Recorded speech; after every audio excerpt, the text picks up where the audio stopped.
Yes, యేసుక్రీస్తు వారు నీకు నాకు కూడా ఒక పనిని అప్పగించి ఉన్నారు. నీకు నాకు కూడా ఒక బాధ్యతనిచ్చి ఉన్నారు.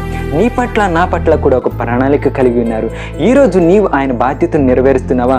ఆయన ఇచ్చిన పనిని ఈరోజు నువ్వు జరిగిస్తున్నావా? ఆయన నీకు ఏదో పని ఇచ్చేయడం అనుకుంటున్నావేమో.